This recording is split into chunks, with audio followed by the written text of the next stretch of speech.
Hello everybody, my name is Aceface. I wanted to talk to you guys about my top 5 favourite ways to earn ISK as a solo player in EVE Online. For many people who like to play EVE Online as a solo character, this is the video for you. Me personally, I like doing that quite a bit. I do also like being in corporations, but playing solo for me seems to be quite relaxing and fun. These methods can earn up to 400 million ISK an hour. These methods are methods that I've talked about a lot on the channel. I wanted to summarize them to you guys in one video. So the first one, I would say, when you're starting out, a good way to earn some nice basic ISK is to do DD hunting.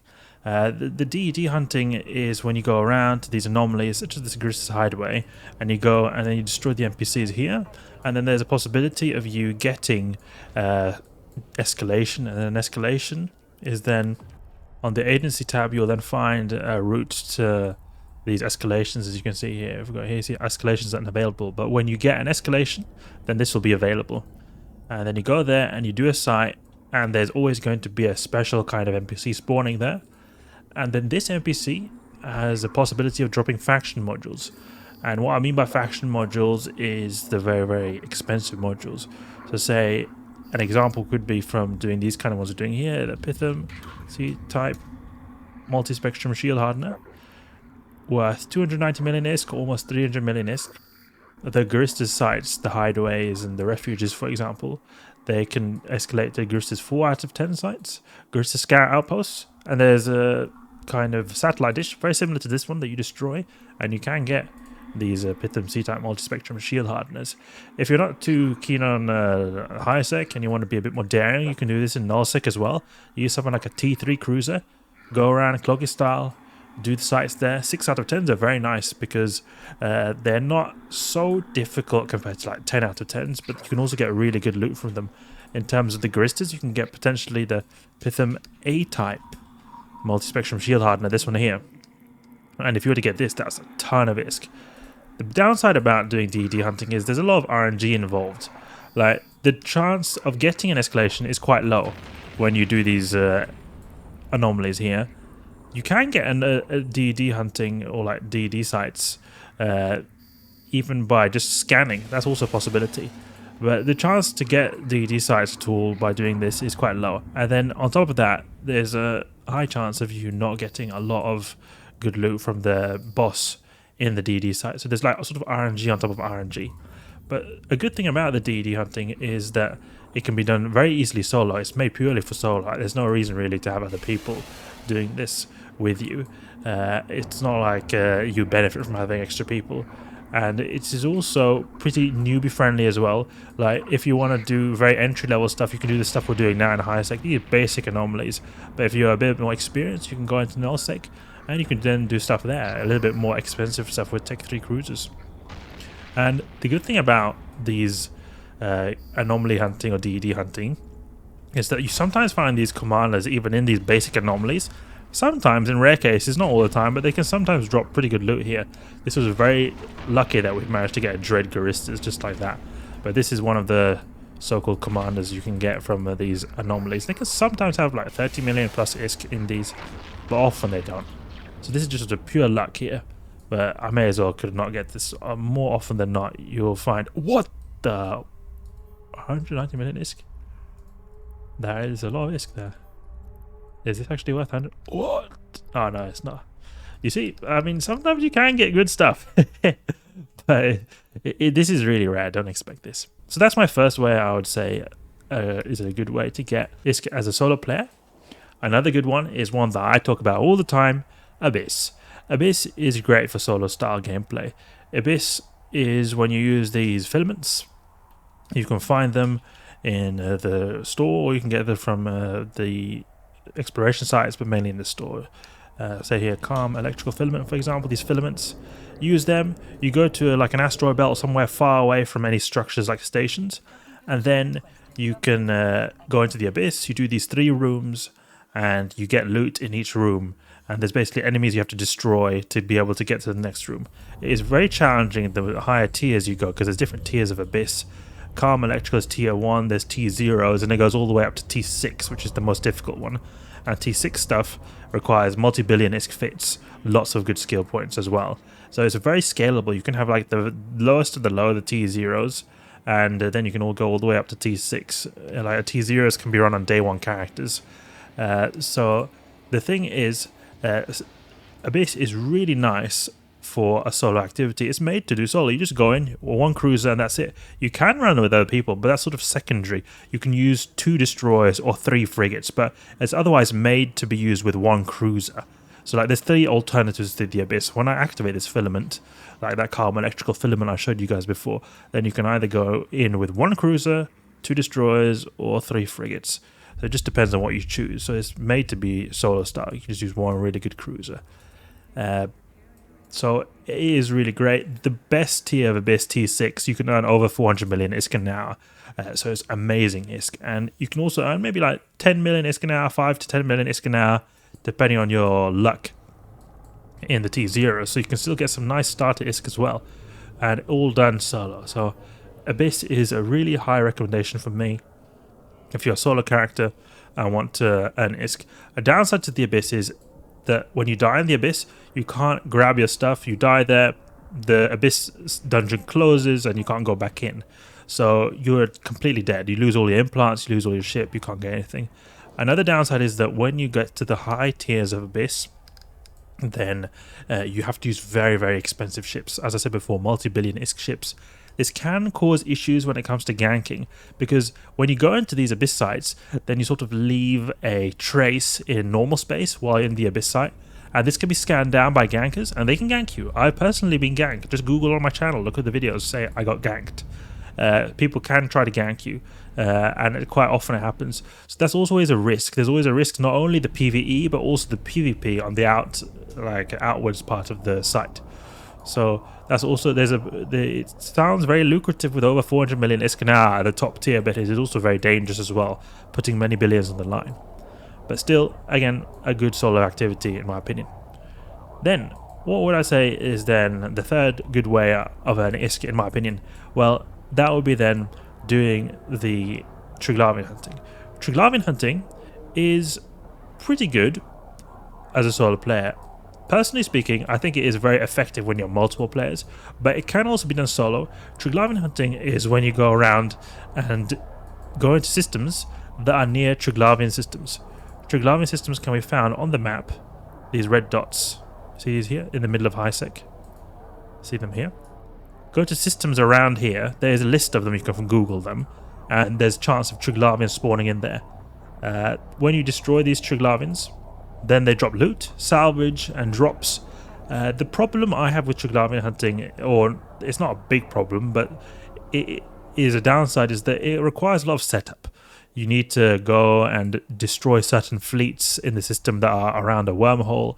Then that takes time, they have to wait a bit, and then finally you start getting lots of fleets spawning in around the system, so that you can get a good loot, because initially it will not be so good loot because there will not be somebody spawning. Then when we've destroyed a certain amount of fleets, then they'll start spawning a lot of Triglavians in the system.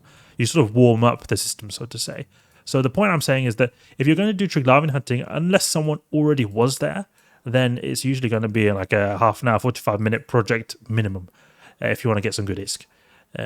The good thing about Triglavian hunting is that you can do it with other players, but from a solo perspective, it is pretty rough. A good way to do Triglavian hunting solo is if you do sniper-based fits. I like to use it, Marauders, a Paladin, for example, extremely good at doing Triglavian hunting in a solo style. So the sniper-based fits also work really good in a group. You have a group sitting out very far, sniping Triglavian fleets. The concept is that you have often Triglavians, they'll spawn around these customs offices like we've got around the planet here, and you just warp in at 200 kilometers and then you can snipe everything before it gets to you. You can also do it in a Naga as well, solo. Naga works also, but you're quite limited in the amount of ships you can use effectively. Naga is probably one of the few battle cruisers you can use, and then when it comes to battleships, I would really say Marauders are the most effective ones, otherwise just use a Naga instead. So you're quite limited in the ships you can use, but in terms of ISK per hour, it's pretty good. You can earn like 200 million plus ISK an hour if you're doing this very effectively. The loot you get from the actual drops from the wrecks and also the salvage is very, very profitable. And this can all be done solo in a sniper fit. In some cases, you can use a brawling fit, use a very, very expensive golem. I've made videos on this. Just check out the Triglavian hunting videos where I've used a golem. And this is a pretty good fit, but it was also extremely expensive, as you can see here, 6 billion plus. So just keep that in mind. So Triglavian hunting can be fun. You're doing it in high sec and you can do it solo, but it usually requires a very big upfront cost and skills to be able to do it solo. However, you can use a Naga, so that's an exception, so it makes it a little bit more entry style there. But it's not as scalable as, say, D&D hunting or Abyss running is, because there's just more like just Naga and then upwards Marauders. So I think it's a pretty good activity still to do solo, but maybe not the absolute best that exists. But depending on what kind of ships you've got, it can be an excellent one too. Okay, so then what would I say is another good activity you can do solo? Well, number 4 I would say is clone soldier hunting. Clone soldier hunting is very good. It's easily accessible for new players, and basically what it involves is that you go into low sec. You have to go into low sec to find the clone soldiers. Clone soldiers are a particular type of NPC, and you find them near the asteroid belts, and that is just in low sec systems. And there are different types of clone soldiers, and it depends on the security status. So in the 0.1 security status systems, the low sec systems, you find the best clone soldiers in the asteroid belts. They drop the best loot, you could say. So what happens is that clone soldiers, they drop tags. And if we look here, clone soldier, there's different tags here, you can see. Different tags. And depending on which security status you're in, the lower the better. So the lowest ones drop the most valuable tags. And it's just one cruiser. They're not too difficult to kill, but they are a lot tougher than regular NPCs. You can, for example, use a Purifier, cloak up, get in close and just wreck them. You can also use a destroyer or frigate, speed tank them. This is also very possible. Or a cruiser, easily just able to tank them. You just go and warp to asteroid belt, grind the belts, and eventually they'll spawn in.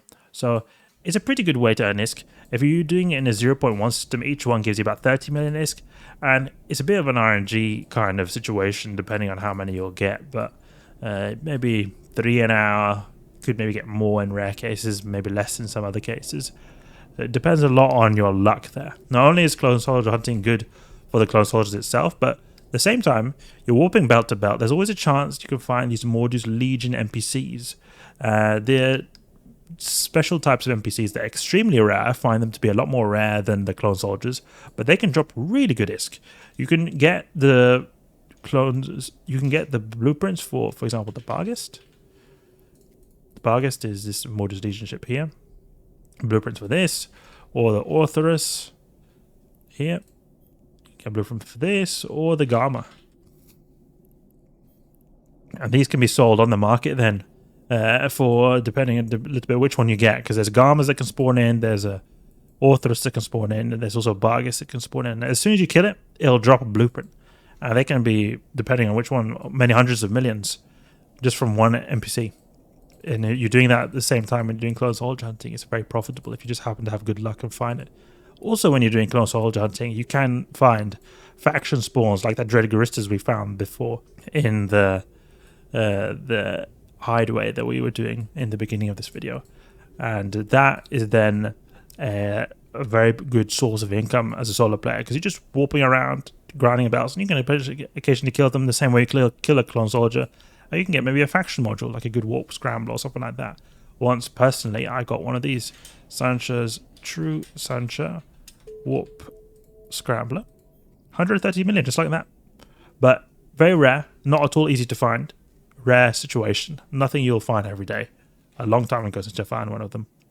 Clone soldiers, in my opinion, based on my experience, are a lot more common than faction spawns and Mordus Legion NPCs. So that's it. That is my 4th way of earning ISK as a solo player, which I think is very good. The clone soldier hunting. Great because you can sort of go in quite early, use like a frigate or destroyer and speed tank. Downside is you're doing it in low sec. It can be a little bit dangerous, and it also can get quite repetitive, just warping belt to belt. It can be a little bit boring as well at the same time. Okay, so then what is then my last way to earn ISK as a solo player, which I think is really great? Nullsec ratting. Nullsec ratting is pretty good. You can do that in many different types of ships. I like doing it in a Purifier like we've got right here actually. You can earn over 100 million ISK an hour by doing the Nullsec ratting in Nullsec. You can go into a system that has the bounty risk modifier at 200% in a small little stealth bomber. You can get over 100 million ISK an hour because the more kills, the player kills occur in a system, the higher the ticks will be you get. When you have a 200% bounty risk modifier, which is the highest one, you get double the ticks. A Purifier is great because most people don't suspect you're doing ratting in a stealth bomber, and you can easily get away as well in case someone is trying to get you. You can just get out of there quickly. And it's also a pretty cheap ship, so it's a pretty good way to earn ISK solo doing it in Nullsec. You can also use Marauders, though they're not so common because they're sort of locked to the Bastion module. And then also different types of battleships you can do Nullsec ratting as well. Over 200 million ISK per hour if you've got some good DPS going on. It's a pretty good way to do it solo. You just warp into the the different anomalies in Nullsec. There are different ones that are more optimal than others. Gurista's Havens, for example, are very good ones to go in. You get really good ticks there. That's why I prefer the Haven types. You just go there and wreck them, and occasionally you can get a faction spawn like we saw before, and then you can also get some really good faction loot like we talked about before. Occasionally you can get escalations too when you're doing these high tier anomalies, and then you can also get a nice DED site maybe for free. So those are my 5 favorite ways to earn ISK as a solo player in EVE Online. If you're not really too big fan of having to do stuff with other players, you like to do your stuff your own way, then I'll say it's a good thing to do DD hunting / anomaly grinding in different areas of space, Abyss, Triglavian hunting, the clone soldier hunting in Nullsec, and also the Nullsec ratting. Hope you guys enjoyed. Hope you learned something new. If you did, please leave a like and subscribe. I'll catch you guys later.